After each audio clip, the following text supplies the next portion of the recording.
My colleague Tarek Cherkaoui is with me. He is manager for TRT World Research Centre. Tarek, thank you very much indeed for coming in. First of all, just explain the thinking here, because it's just rather bizarre.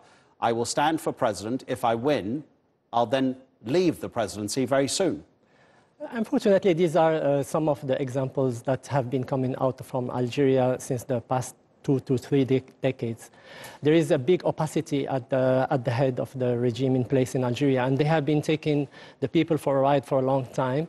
And I think right now there is a new generation, like you justly said, and it's a young country, and they want to see a meaningful change. The problem with such statements that come from somebody, and surely not Bouteflika, who's very ill, and he's 82 years old, he's unable to take any action, basically, even to speak in public.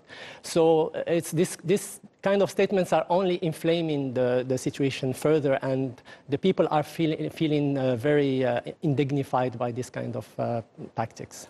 Are you indicating that he's being controlled by other forces, that it's not his presidency that's leading the country, but that the presidency is, like these people say, just a puppet of another system, the deep state almost, they're saying in the US, aren't they?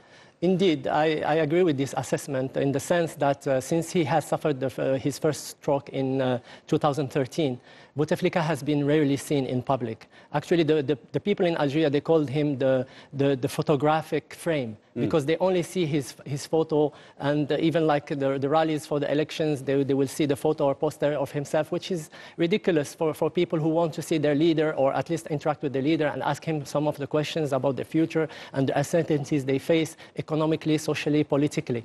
And to your questions, it's 100% accurate. He's been just a ghost, almost, and his entourage, mostly his brother, Said Bouteflika, who's running the show, but he's not completely running the show because he's only considered as being a holder of the balance. He's holding the balance of power. There are multiple forces, and this is one of the peculiar situations in the Arab world. It's not like the Assad regime or the Sisi regime. These are multiple forces, and Said Bouteflika is one who succeeded at gathering them in order to have the status quo in place. And this is why they didn't have a plan B. The absence of plan B is what this situation is telling us. Sorry, that is so interesting. So the plan B almost suggests that Bouteflika and his entourage, they want that 1 year that they say that Bouteflika will stay in the presidency to be able to mold the future of Algeria as they want it. Are they going to win this election?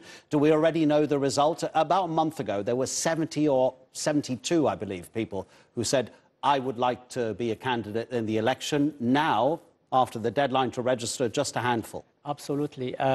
You're totally spot on this. I think everybody now in Algeria knows that this, if the elections proceed as they are now, it's going to be a complete sham. It's going to be a complete farce, because all the major players, or at least the people who have a semblance of legitimacy, have abandoned this track, and they said they are no longer candidates. And now the people who are running are merely considered to be puppets or unknown people.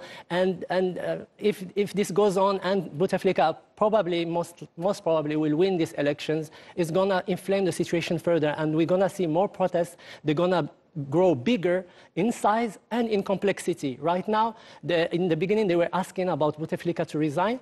In the future, they are now asking about a new republic, the Second Republic of Algeria, which is a lot more complex than the initial demands. And then, of course, we're going to wait to see how the government reacts to those growing protests. Tarek Cherkaoui, thank you very much for coming in. Thank you for having me.